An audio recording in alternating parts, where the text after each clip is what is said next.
Hello, everyone. It's our great pleasure to have Farrah Prudence with us, Islamic scholar from the Christian side, of course.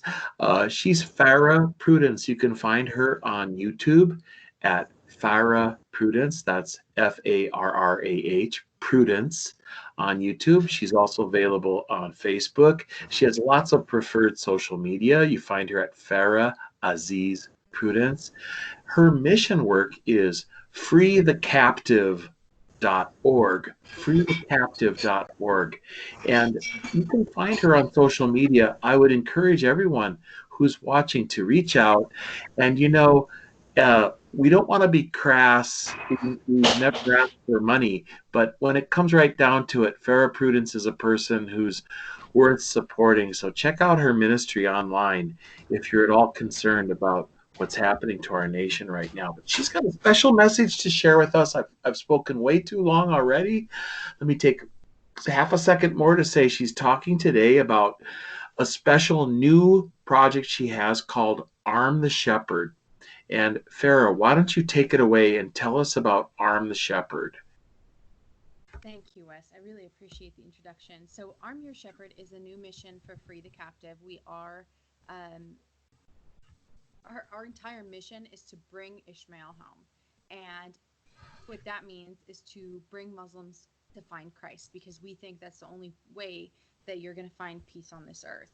And one of the things, as you know, and as many of your viewers know, I go around the country and I do speaking engagements and I talk to a lot of people. And one of the things that really popped out to me and the team that works with me is that a lot of our pastors, priests, whatever flavor of Christianity it is, and even of Judaism, the rabbis really do not have a comprehensive understanding of Islam. They tend to, a lot of times, unfortunately, repeat that party line of we all worship the same God. We're all Abrahamic religions, right? You love that one? I love Abrahamic that one. religions. How um, about Islam predates Christianity? that's perfect right there. And they have, and I found out I've been studying the history of the church, and I found out that prior to the schisms happening and the church separating into different churches when it was all one church, they actually studied Islam, and it was something that the clergy did was study other world religions.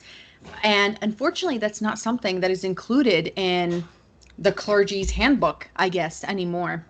So what Mhm. I did was I put together a list of books that I think are important for anybody, not just clergy, but anybody who is just starting to learn and wants to know more about Islam that they could have with them. These are books that I have read. These are books that I use as a reference. And they are an excellent package, but we bundled them together basically at cost so that our clergy can have them and people can sponsor clergy members. So we actually have 6 clergy members in Minnesota right now that are waiting to get their books. I'm actually just going to send them out. We're needing people to sponsor them so they can cover the costs. But here are the books. This book is the first one. It's an excellent book. This is actually literally on my reference shelf. No God but one, Allah or Jesus. Every Christian should have this book. Every Christian. It's an excellent book of apologetics. It was written by our late brother, Nabil Qureshi, who has gone to be with the Lord right now. But he is an ex-Muslim who became a Christian. Okay?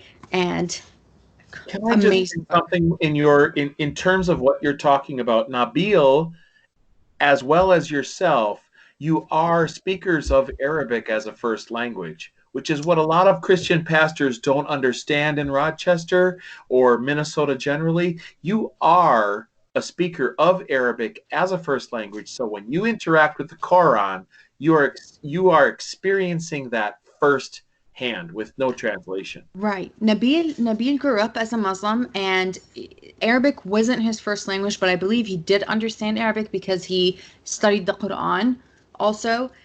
But he did get comprehensive training at his mosques. Now, Nabil has an amazing perspective on the situation. I grew up Sunni Islam, which is over 80% of Muslims around the world are Sunni Islam. Nabil actually grew up as Ahmadi Muslim, which is less than 3% of Muslims around the world. Now, if ever we were to say that a sect of Islam is peaceful, it would be the Ahmadiyya Muslims. And according to Islam, they are actually heretics. Right.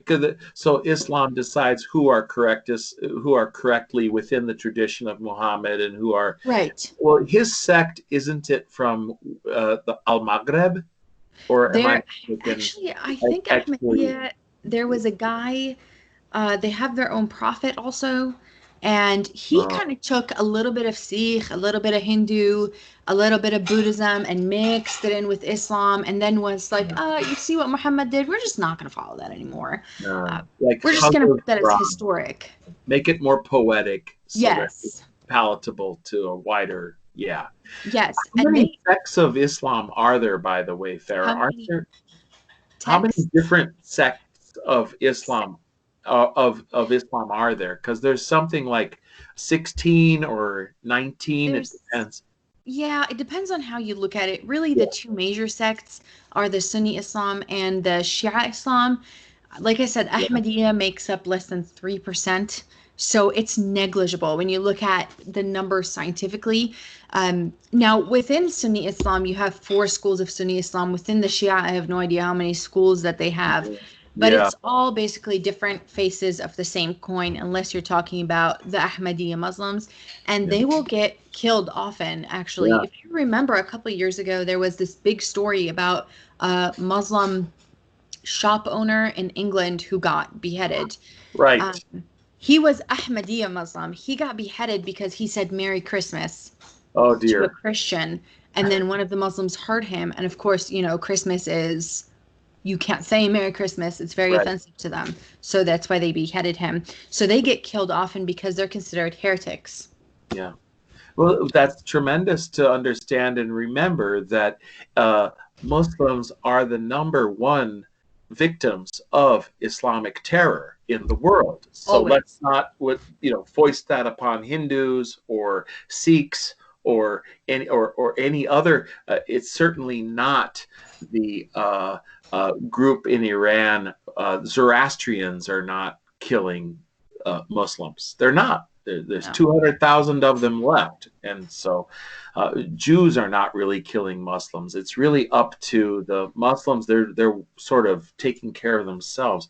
What does the book One God, No God But One, what does that book teach us about Islam? This is an apologetics book. So you will learn through this, you will learn Christian history and you will learn Islamic history. And it has a comparison between Christianity and Islam. And then let's look at the first chapter. It says Sharia, or the gospel. Sharia is the law of Islam. And it breaks it down, and he uses real historic facts. And just to put it out there, Nabil tends to lean more in this book, from what I can understand. He actually tends to lean a little bit more Democrat, whereas I'm a libertarian. So when I'm promoting this book, he tries to stick to the facts as much as possible. But he does have from what I can tell, he does have a little bit more, but I wouldn't say, he's not a lefty by any means. Yeah. Probably like a JFK Democrat, He's which kind of a I would vote for basic JFK, American where live and let live, right? Yes, yes, Basically, very I'm not much. trying to tell you what to do or how to live your life. And Yes. he's saying in Christianity, perhaps there's more freedom to just accepting other people as they are. Whereas, He's no, actually, he takes a very no, he takes a very assertive approach to evangelism. He does say it is our responsibility to go out and to evangelize and to tell, because that's the most loving thing you could do for a Muslim, is tell them about Christ, right? mm, It's right, just, I think maybe his political views would go more towards there, but even with that, his book is full of facts. When mm. he's telling you his opinion, he makes sure that he says, my opinion, right? He's not putting it in there like CNN, MSNBC, as this is what the fact is. He's telling you it's his opinion. This part especially is one of my favorites, the Quran or the Bible, and it looks at the historical differences. What's the position and the composition of Scripture versus the position and the composition of the Quran? He talks about how we see Jesus as the Word of God, whereas Muslims see the Quran as the Word of God. And he pulls verses, and these are all things that, this is one thing I love about him. You can reference check whatever he's saying. You can Google it and it'll come up and you'll see that it's the truth. I'm not interested in somebody giving me something without saying, here's where you find it. Right? So Isn't that, especially you mentioned earlier about, you know, Minnesota pastors and how it is here. Isn't that exactly what Minnesota pastors need right now? Is a little bit of a reference check, footnotes, endnotes. Show us what you're talking about, guys, because that tangential stuff is a little bit out there sometimes. there, all of everybody needs that reference point right now. All of everybody. You've got really, here's what I call it. Okay, so maybe your viewers wouldn't think that this was very eloquent, but I call it rabbis and pastors gone wild. And I love it. No, perfect. Gone it's, wild. Yeah. I mean, they want to be like the pastor next door, but they're really not. And they've gone so off the deep end that you're not even a pastor anymore. You're not even a rabbi anymore. Yeah. Which team do you play for? Well, those kind of Minnesota pastors gone wild, we're seeing their stories. They end up sleeping in somebody's garage on a mattress because they're turning in Christianity for this kind of play by the seat of your pants approach to Islam. It's astonishing, but why can't they let Islam speak for itself? Take seriously the things that the Quran, the Surah, Reliance of the Traveler, take it at its face value and present that to your people, and you see the incompatibility of interfaith dialogue as a joke. Well, that is an excellent point, which brings us into our next set of books. Nice. And this is why, because they don't actually read these books for themselves. They're taking what the media is saying, what our former presidents have said, and they're taking what the sheikh and the imam and whoever it is that's at this interfaith dialogue is saying, instead of just opening a book for themselves. Because the minute you open these books, you can no longer ignore the facts that are in here. These are books that are by Dr. Bill Warner. I love him so much. He's a fantastic human being. Yes, he is. And I've actually, when I was on an interview on a radio show with him, and we were both on the same show, and I told him the first time I saw his videos, I was shocked. I mean, my jaw dropped. This was years and years ago. And I said to myself, oh my gosh, it's a white guy who gets it. He gets it. He understands. So I read his approach books. is completely rational. Yes. He and I did a presentation on slavery in Islam, and he said nobody's ever been interested in talking about that topic before, but it's particularly relevant because of Black Lives Matter, with Antifa burning our cities down, pulling down statues. Suddenly, the fact that slavery exists today in Islamic republics. It's not 170 years ago we're supposed to feel guilty about. It's right now. You got some work to do over in Libya where you can buy a man for $40 to $50 and it's all legal. Or a bride market where you can buy a woman or a child. Yeah. Yeah. You're talking about 5 and 6-year-old little girls. Right. That is Islam, and that's the perfect man did that. So tell us about in inverted quotes, the perfect man. The perfect man, right? So, as you can see, actually, this is my copy. The reason I love these books is these are the most perfect translation that you're going to find in English for Islamic literature. Now, these are the beginner books. He has them in different levels on his website. You can find these on freethecaptive.org. This is Sharia Law for non-Muslims. Look, this is an itty-bitty little baby book, okay? This is not something that's going to take you years to study. It's not the entire doctrine. It's a nice little, handy little reference for you to have But it breaks it down. Like there's a section in here about women. There's a section in here about their demands, finances, freedom of ideas. It's a little introduction. Okay. So this is one of the things that, and by the way, anybody can get this. It's not just a package that we have together for clergy members. It's also for your everyday citizen. It just costs a little bit more. But The next book, go Farrah, ahead. about the Dr. Bill Werner books, can I ask you the one about Sharia? Yeah. In terms of Minnesota today, this book about Sharia, this session of the Minnesota State Legislature, they finally passed a law against child marriage. Why do you think that's even necessary in Minnesota today? Any Well, John Adams was the one that said that our Constitution is not fit, except for immoral and religious people, right? And we have become an immoral and religiousess people. Actually, our religious is worshiping ourselves. This is why, I mean, I'm not going to go into that, but right? that's necessary because you imported immorality into Minnesota. That's what you did. I'm sorry.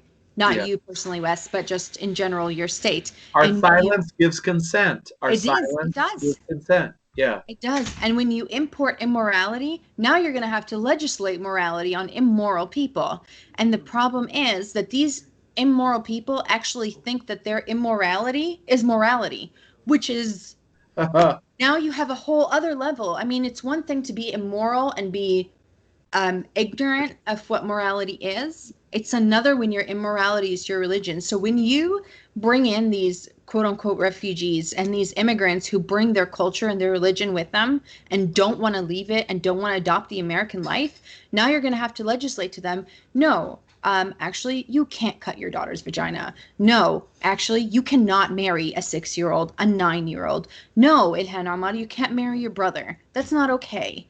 So, you know, So it's a terrible slippery to be slope. so ethnocentric. I mean, just to think of all cultures are equal, right?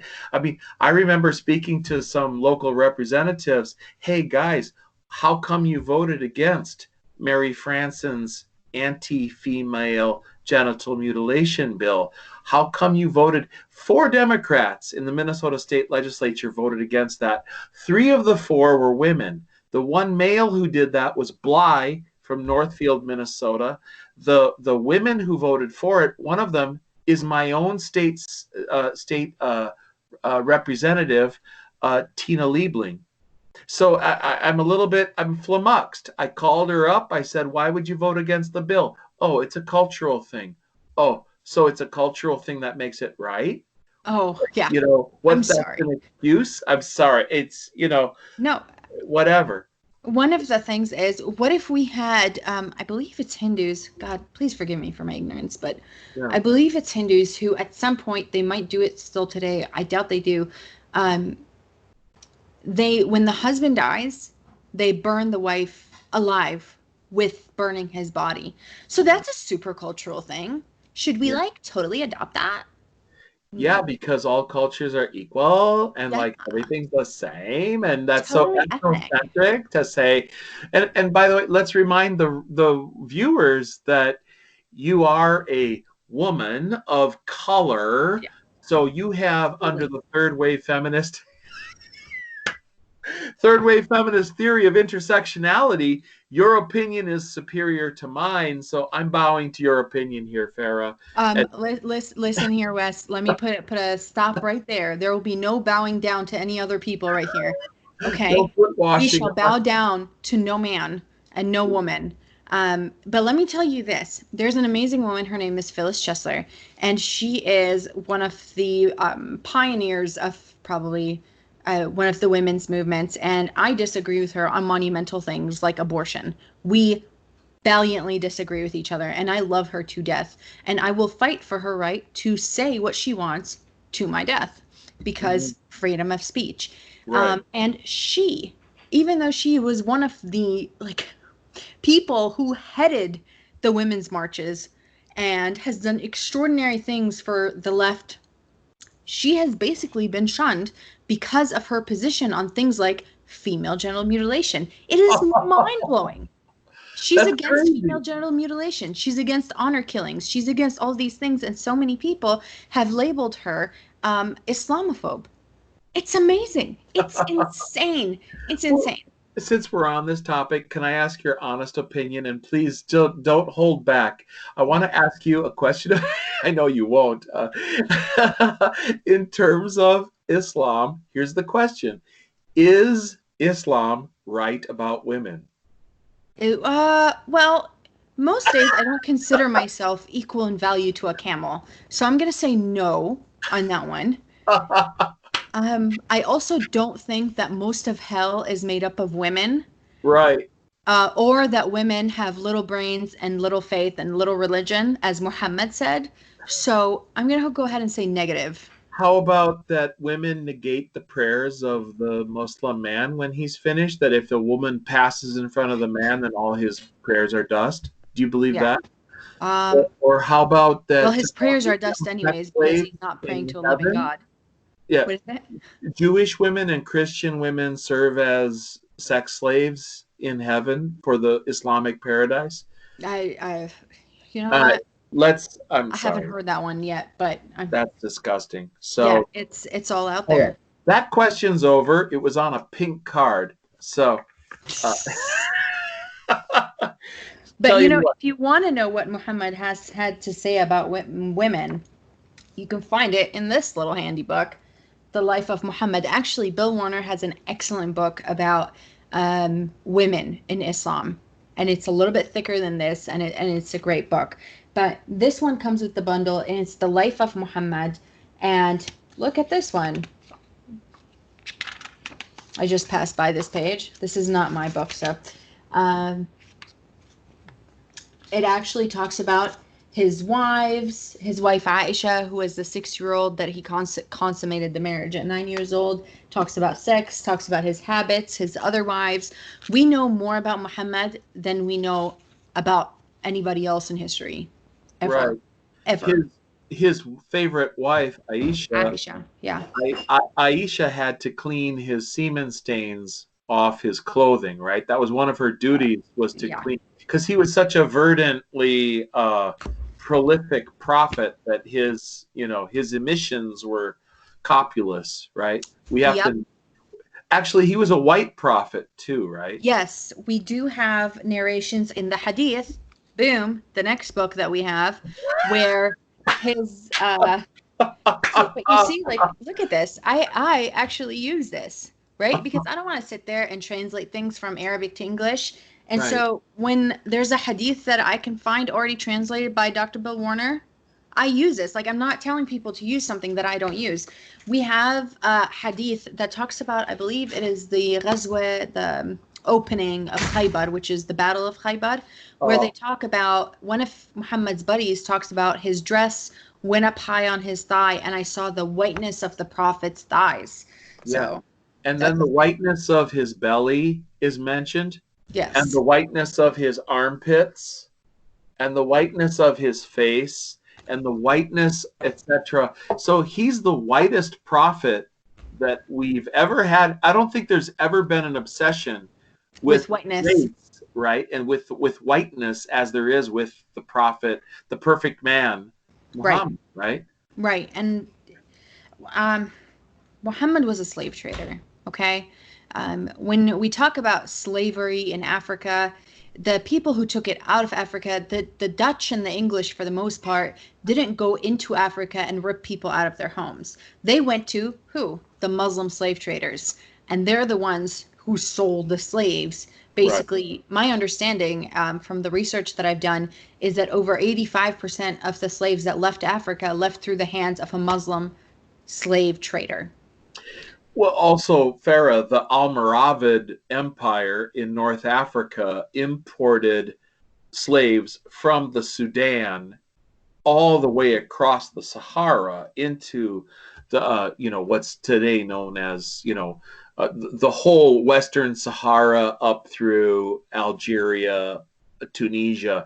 The slave traders were all Arab slave traders. They The, Muslim. the reason for the Let's new Arab country, Muslims. yeah, Arab Muslims and the division between North Sudan and South Sudan today was created because the South Sudanese, who are Christian, want to get away from the Islamic North, which really doesn't produce anything, but they're constantly attacking the blacks in the South. And there may be a point in time when Nigeria enters into a similar situation. I mean, I'm just speculating here, but the 30%, 40% Christians in the South, in Bendal State and Lagos, may want to get away from the Fulani in the north, in Kanu, who are basically constantly attacking villages, stealing girls, impregnating them, and releasing them back into their villages. So they anyway. This is not a people want to put this on tribal issues, people want to put it on cultural issues. This is an extermination, okay? This is a worldwide extermination effort that has been led by Muslim leaders, covertly and overtly. People that live here in the United States are directly involved with it. People like ISNA, CARE, the OIC, all of them are involved, whether it's financial, moral, or training support for these people that are in Africa, for the people that are committing atrocities in Indonesia, people that are committing atrocities in India, in Pakistan, all over the world. This is not a separate attacks everywhere. There is a head to this situation. There are big people in suits that are running this operation. And one of the big people in suits that was encouraging Islamic terrorism happens to be the former President Obama of the United States. So we have blood on our hands for having him in office. And they're not going to stop. This is not going to stop. We may not have any Christians left in Nigeria in the next 5 years, dare I say in the next 2 years. Every time I look around, there's news of another village that has been wiped out. So I'm not sure what's going to happen, but the last time that this was really rampant around the world, we had the Crusades that unfortunately failed to rid us of this thorn in our sides that's called Islam. I'm not sure if the church is going to move, but honestly, Wes, if we're going to talk about it, Christians are more interested at looking at each other, pointing the finger and going heretic, than they are at looking at their actual enemy and fighting them. We're too busy calling Catholics Satanists, Lutherans heretics, and I don't know, somebody else a lunatic, instead of actually fighting our common enemy. So I don't know, maybe we deserve what we get. Probably when you go to a Baptist church and someone wants to argue about the way in which you were baptized, or you go to a Christian church and they say, "Oh, you didn't do full immersion. You just had a few droplets splashed on your forehead, or you did that when you were a baby. You're supposed to do it when you're an adult." I mean, it's like, just shut up already. Just, by the way, there's no consequences for complaining about a Lutheran or a Methodist or a Catholic or some Amish people. There's no consequences. You're not going to end up in some kind of rehabilitation class to teach you sensitivity. Yes. Right? You're not going to be accused of being a hater if you're talking about that Christian person. So you got these, it's like rats in a cage biting each other. Yeah. Yeah. We're divided. And I'm like, I come in and I'm saying, hey, until we stop getting raped and killed around the world, can we just agree all together that if you believe that Jesus Christ is your Lord and Savior, that he died and rose on the third day, crucified for your sins, will come back again, that we're all on the same team? Could we do that? Just for like a couple of years. Not for eternity. We can go back to ripping each other up about the rapture a little bit later, but let's pause. Let's pause right now and not call each other heretics. Let's deal with the imminent threat and then go back to that. But like, we'll totally go back to killing each other over that later. Right. But let's take a pause. And by the way, the whole focus on the way that Christians are violent is also a false narrative, because the example of Jesus Christ, and like, I'm not the best Christian on earth, and I would never want to cause someone else to stumble, but let's just face it that Jesus was treating, could we wrap it up like with looking at Jesus was treating the woman at the well, or the woman from Samaria, or all of the stories, all of the parables.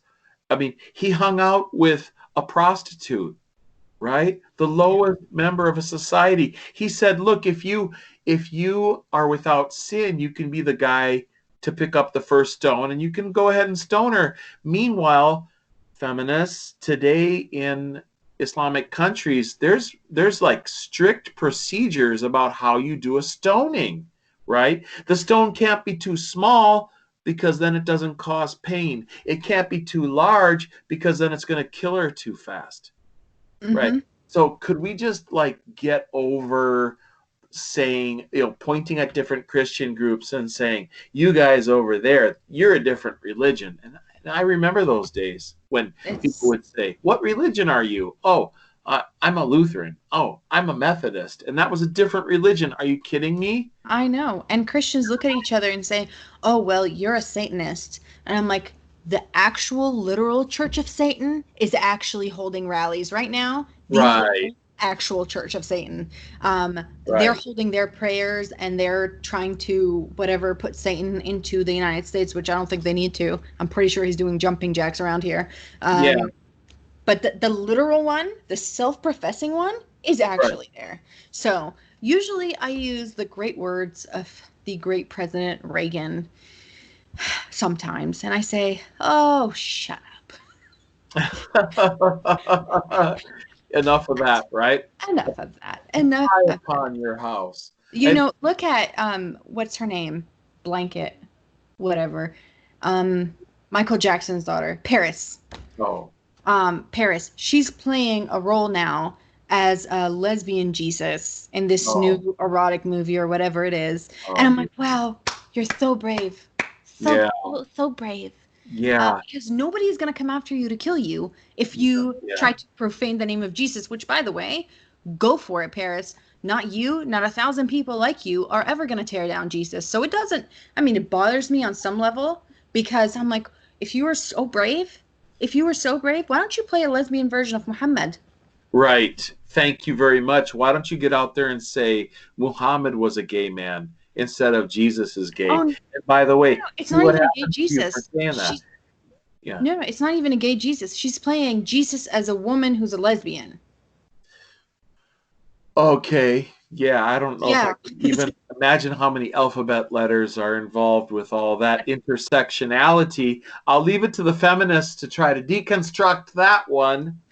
But the cultural Marxists are on the rise. And last Christmas, there was a professor at Mankato State University here in Minnesota who made the bold and brave proclamation that uh, the Virgin Mary was a victim of rape by Jehovah God because she didn't give her consent for having sex. And that was printed in the papers in all seriousness, as if this is like a statement in support of hashtag Me Too, right?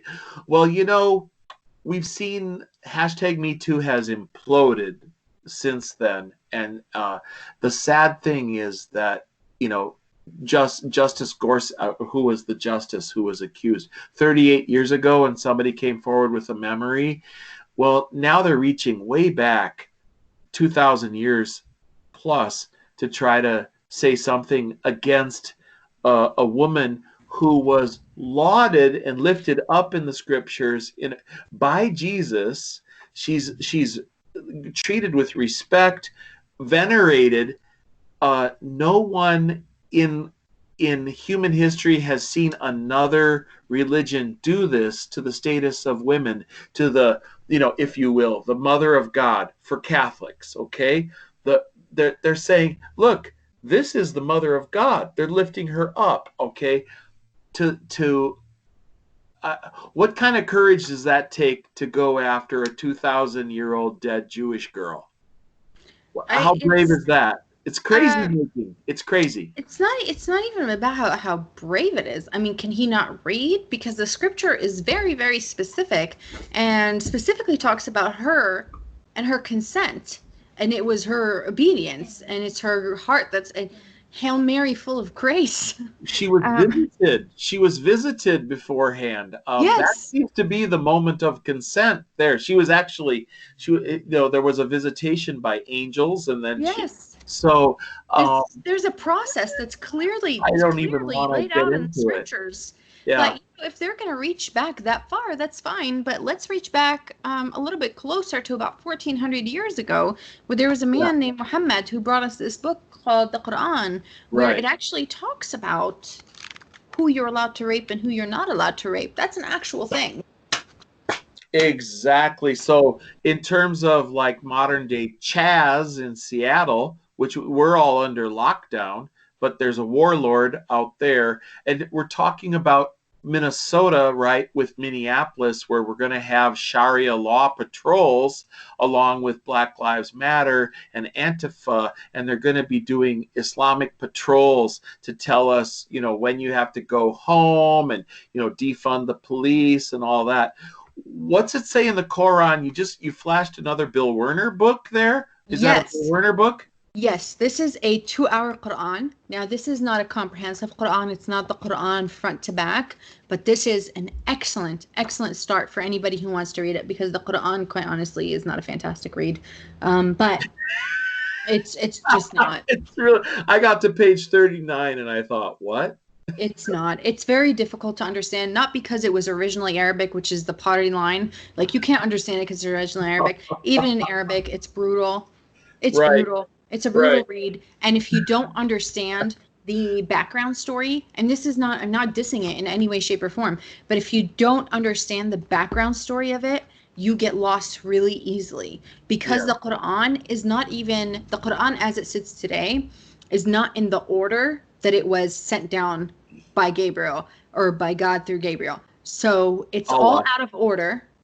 And so it's not in chronological order, and it references a lot of Muhammad's life and what was going on at the time. So if you don't know the backstory, it doesn't mean anything to you. Right. But this is a great one. Who can we rape and who can't we rape then? What did you find in the Quran there? In the Quran, so in Because this I one with Bill Warner, it actually has subheadings and it has all of the verses, and you can go to Quran.com, and which is an Islamic website, and you can reference these.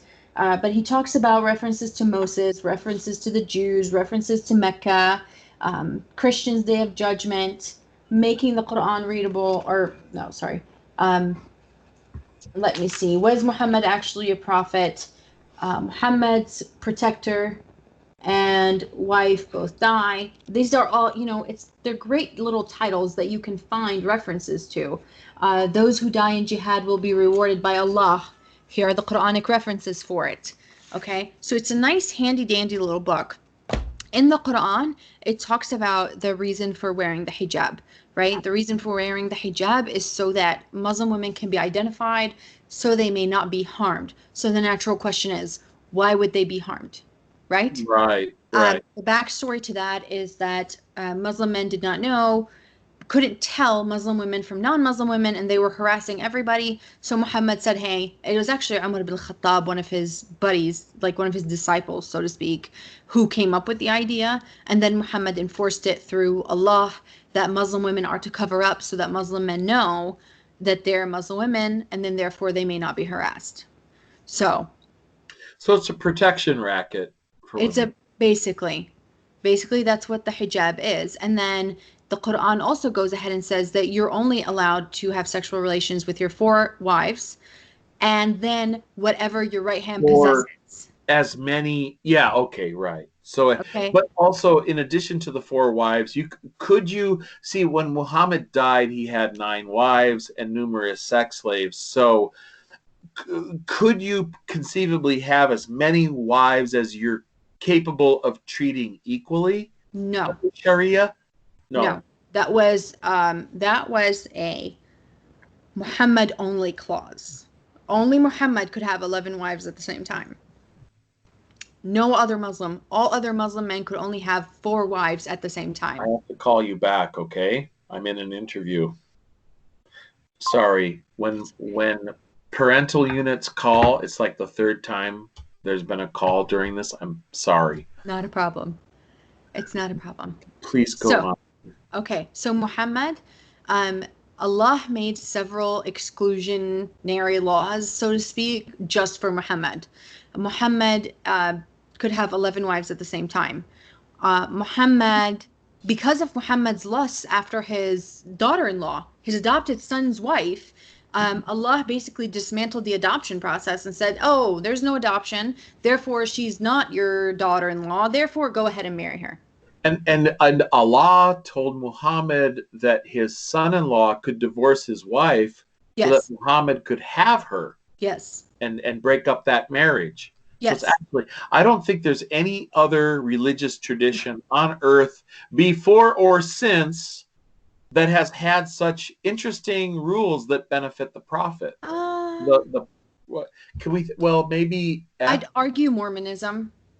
right, yeah, I hear you. Yeah, Maybe like a Mormonism, lick, huh?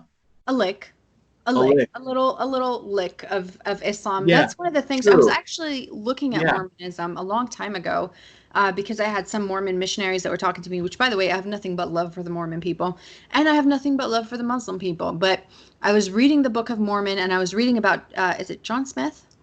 Yeah.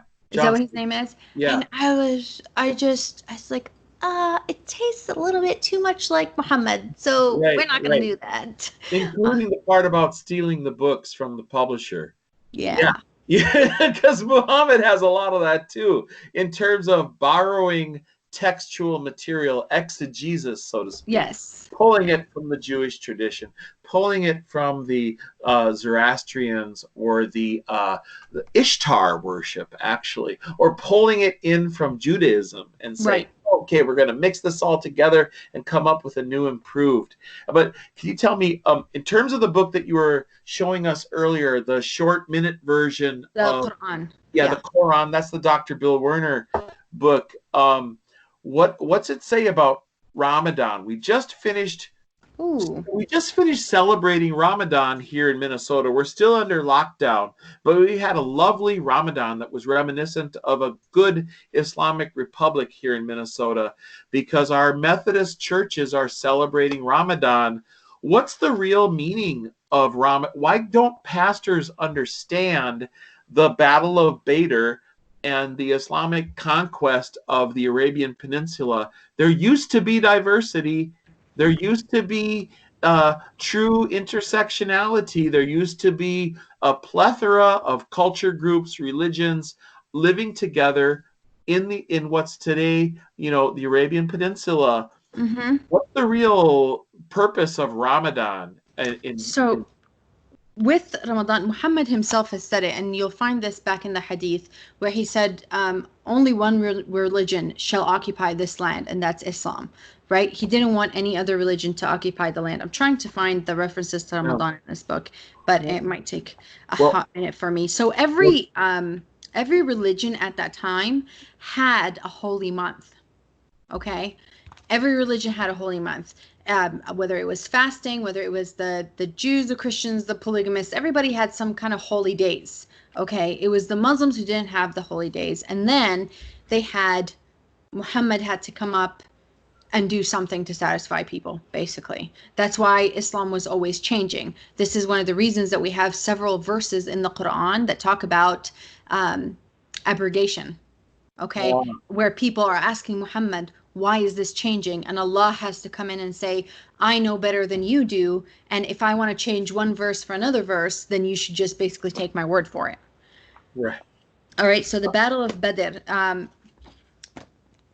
Ramadan basically commemorates the Battle of Badr. That's how it started. And during Ramadan, the issue is when you do, basically Islam is a works religion, okay? So you never actually know if you've achieved salvation. At Judgment Day, you have your good deeds and your bad deeds. And if your good deeds are more than your bad deeds, then you go to heaven. If your bad deeds are more than your good deeds, then you go to hell, except if you die in the way of jihad. If you die in the way of jihad, then it's an automatic golden ticket to Hollywood, to paradise. And the problem is during Ramadan, During Ramadan, your good deeds are multiplied by 70 or 1,000. It depends on which sect of Islam you follow. So if you kill one kafir, it's like you've killed 70 or 1,000, and therefore your reward is multiplied by that much. But again, this is one of those things that are not studied. People don't know about them, and you have to study these books. You have to study these books, and you don't really need to go back to the history of it. I don't find I don't find there's a need to say, well, this is from the God moon and this is from that.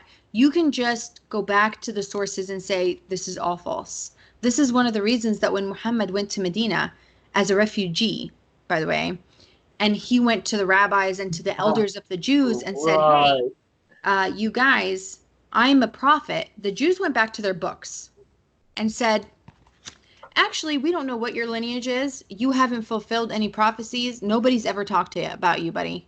You don't check any of the boxes for a prophet, so no, you're not a prophet. And then he moved on to killing them. Yeah, right, right. It went straight to warfare and the Battle of Badr because he was rejected by the tribes of Israel in Mecca. Wait, was it? Yeah, in Mecca, not Medina, nor No, the Jewish tribes were in Medina. Mecca Medina. rejected him because so Mecca was they were what is it called? A polytheist. Polytheists. So they have Yeah, several gods. So they had no problem with another god being added into the mix. The issue was that Muhammad pushed monotheism and was constantly degrading their gods. right. And So so by that's the problem, insulting everyone else's, basically, he couldn't get along with his neighbors. basically. You're supposed to welcome the neighbor, love thy neighbor, who basically can't coexist with any of his other frickin' neighbors, right? He has Well, to yeah, kill them all, right? yeah. And Muhammad is the one that said that. Islam Right. will not coexist in the land of the Arabs. He's the one that said that. The first one to negate the coexist sticker was Muhammad Dar 1400 al years Hab. ago. Dar al Hab. It's the land of war, and so here you have Muhammad, right? He's going to war with all his other neighbors. He can't get along with anybody, and he ends up murdering what 600, 900 Jews, Christians, other uh, Kuffer, right? I'll just show that hat proudly. There's my Kuffer hat, Yeah, right? He has to kill them all because he doesn't get along with them all, and then that ends up being the month of Ramadan, the month we killed the unbelievers, the month we killed the al kafar, and we're gonna murder all those people, and that ends up being a celebration that Christians in Minnesota, pastors in Minnesota, will put those posters in front of their churches proudly showing how they celebrate and revere Ramadan, right? yeah. Ramadan Kareem, right? Mabruk, right? Well, we have to also point out that the first battles of Islam were actually nothing. I mean, they're called battles and they're called wars, but they actually were nothing more than pirate caravan raids. They knew Oh, where the trade routes of the Meccans were, and they attacked those trade caravans that were not. They were not warriors. These were not soldiers. They were oh. traders. They were business They were people. merchants. That's What does all. that sound familiar like Minnesota today? They're business people, businessmen, businesswomen. After all, Muhammad himself married a very successful businesswoman Yes. who was much older than he. Khadija. Yep. That was And his first wife. Khadija, he's 20 years older, Yeah, something like that. She something was like much older that. than he was. Yeah.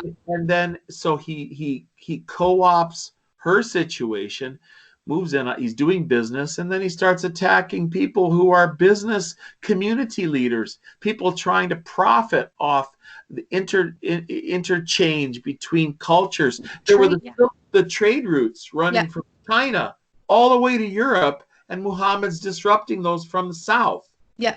stealing the value that other people are providing. Yes. Oh boy, this sounds so familiar. This is a parable, a And then parody on modern life. What? yeah, and then the Jews that he attacked around Medina, those were farming communities.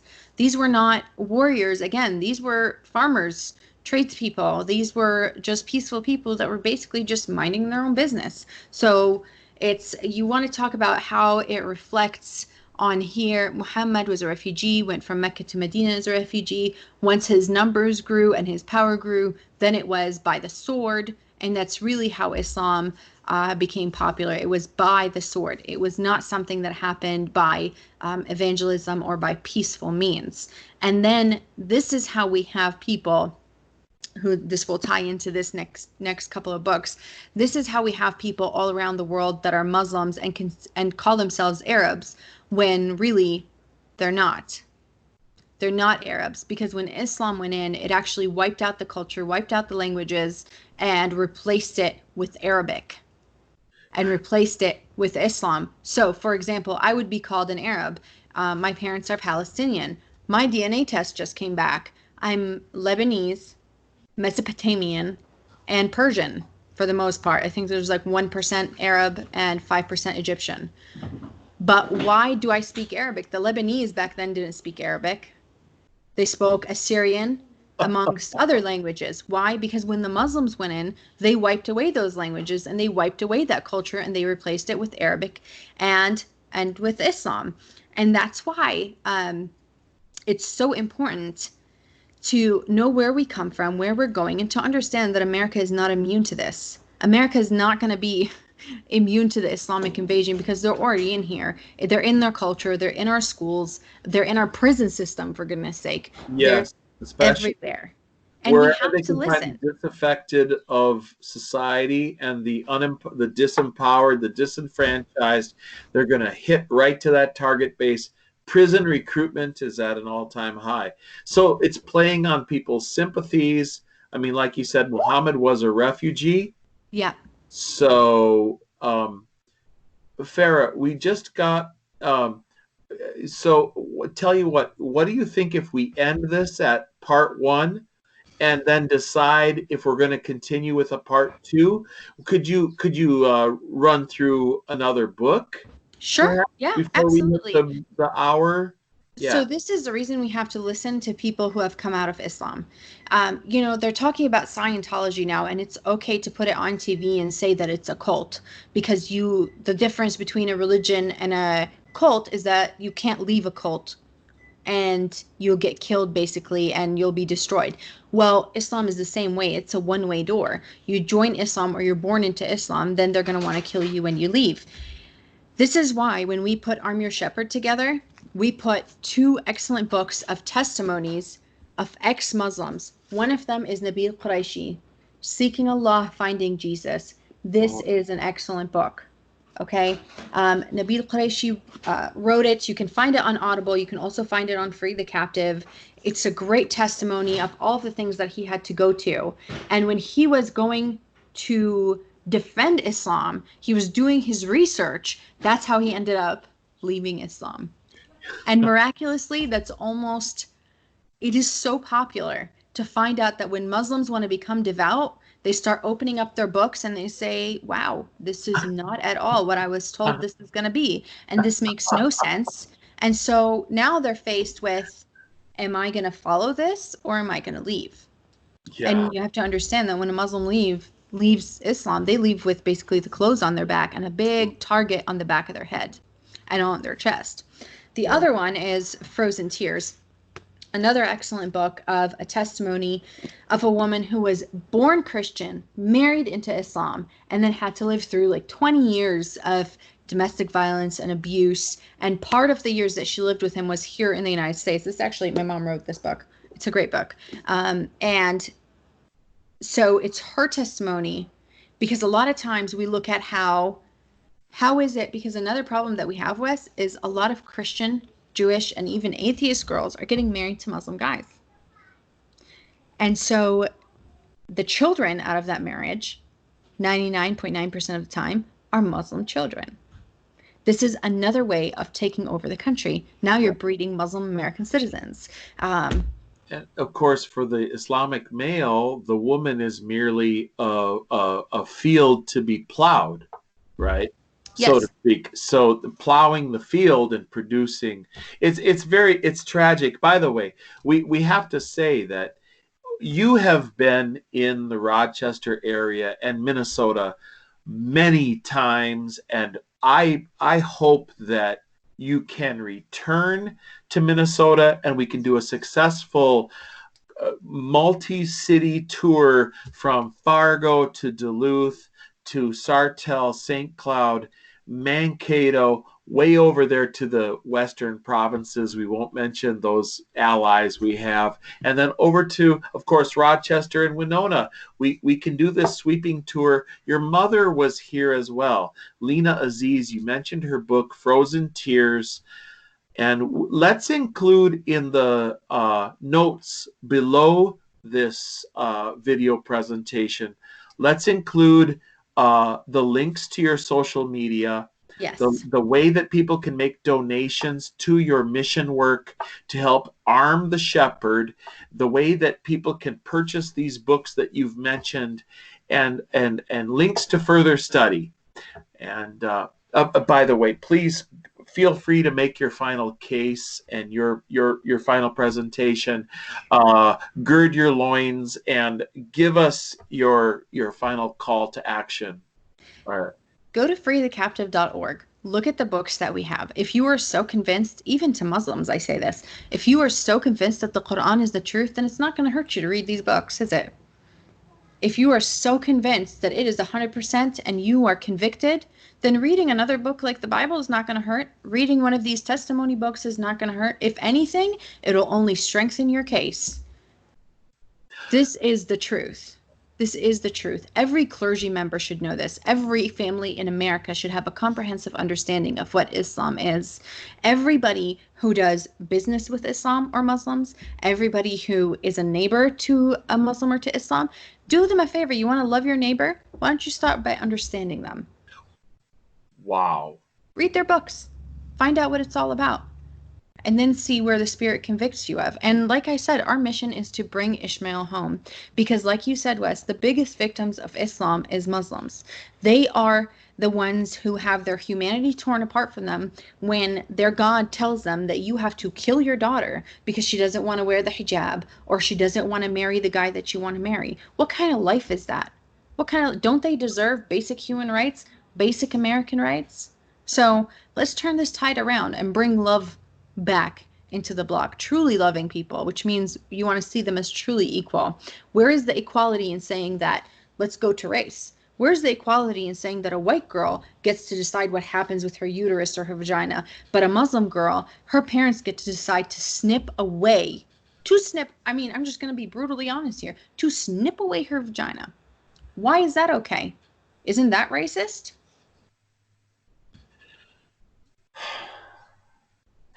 Yeah, not cool, huh? That's, yeah, you said it. It's good. And with that, folks, Farrah Prudence, please check out her ministry. Please look at the websites and become informed. It's a responsibility to be educated. Lead yourself out of the cave. You know how to read, right?